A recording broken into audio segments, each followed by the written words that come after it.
मित्रांनो, आज आपण मटर पनीर पुलाव बनवणार आहे। त्याकरता लागणारे साहित्य: कांदा, टमाटा, वाटाणा, बटाटा, कोथिंबीर, त्यानंतर पनीर, खडे मसाले, मिरची, बदाम,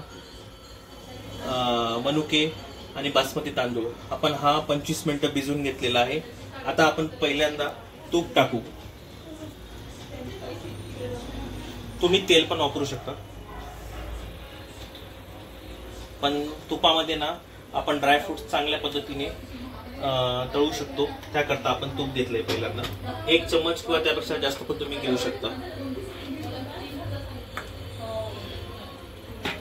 पनीरचे आपण क्यूब घेतलेले आहेत, ते आधीच थोडं मंद आचेवरच आपण पहिले शिजू देऊ।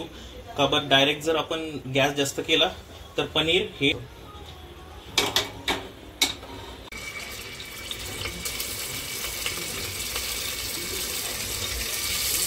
पनीरचे क्यूब तुम्ही तुमच्यानुसार करू शकता।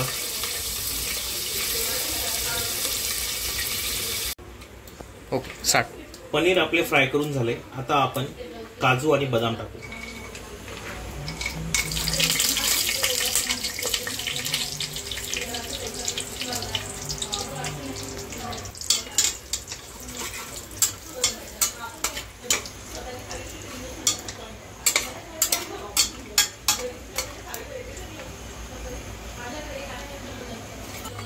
बस, परफेक्ट। मनुके टाकू।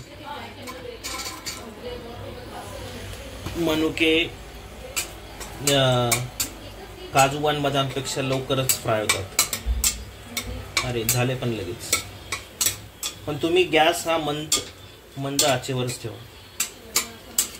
ओके, झाले बस।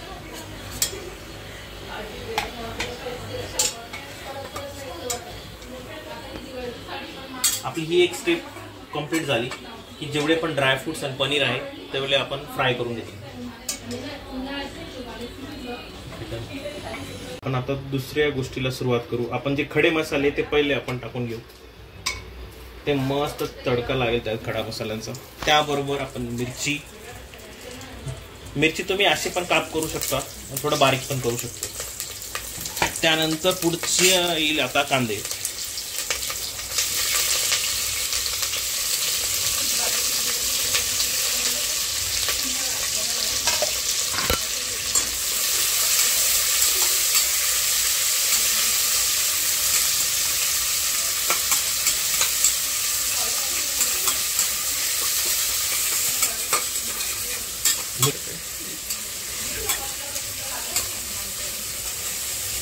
आता कांदे थोडे कलसले गेले आहेत आणि मिरची पण। त्यानंतर आपण उरलेले इन्ग्रेडियंट्स टाकू। बटाटा, टमाटा हे ऑप्शनल आहेत, तुम्ही गाजर पण टाकू शकता। आणि त्यानंतर आपला मटार।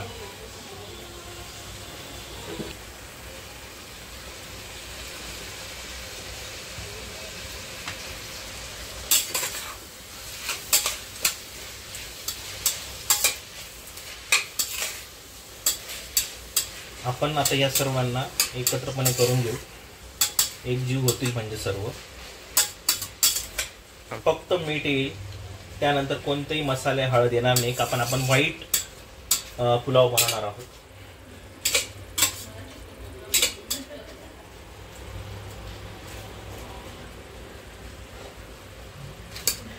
आणि तोपर्यंत तुम्ही एक काम करू शकता की गरम पाणी ठेवून द्या। का बरं, याच्यामध्ये आपण गरमच पाणी टाकणार आहोत।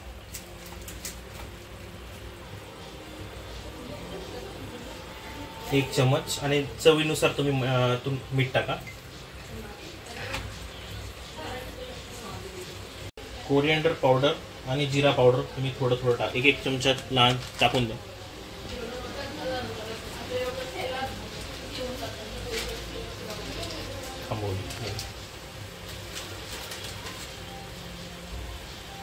मसाला त्याच्यामुळे असं लाल भडक तर दिसणार नाही, नॉर्मलच दिसेल एकदम।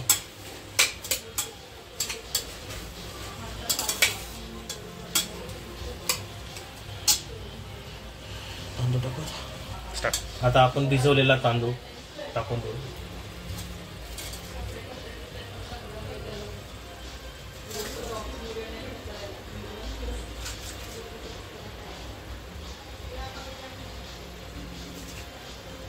किमान हा 25 मिनिटं तरी भिजला पाहिजे. आणि तुम्ही बासमती लांब कोणता पण वापरू शकता. Okay done.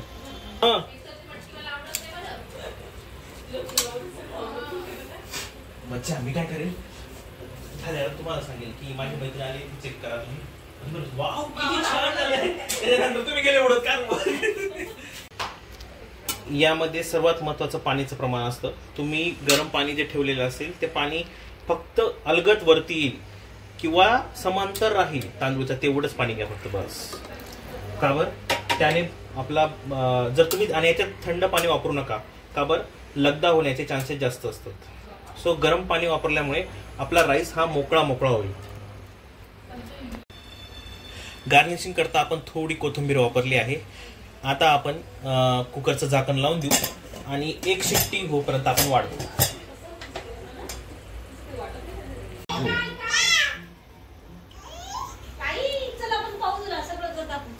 आता तू तिकडे जा. पाण्याचं प्रमाण आपलं बरोबर असल्यामुळे भात बघा असा एकदम मऊ आणि मोकळा मोकळा असा आलेला आहे. आता लास्ट स्टेप म्हणजे काय, आता आपण जे ड्रायफ्रुट्स आहेत ते आपण आता मिक्स करणार सर्व. आणि आता तुम्ही ड्रायफ्रुट्स मिक्स केल्यानंतर एकदा थोडस आचवर तुम्हाला शेवटचा टप्पा म्हणजे आपण थोडं शिजवून घेणार किंवा नाही शिजवलं तरी चालेल. का बरं आपण स्टार्टिंगलाच त्याला पूर्णपणे फ्राय केलेले आहे त्याच्यामुळे ठीक आहे.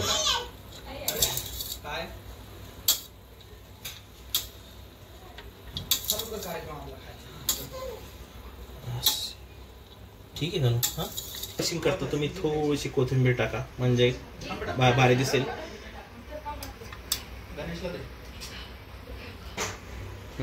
तुम्ही हे कोशिंबीर बरोबर बी खाऊ शकता. जर तुम्हाला आजची रेसिपी माझी आवडली असेल तर नक्की लाईक करा आणि चॅनलला सबस्क्राईब करा. Okay thank you.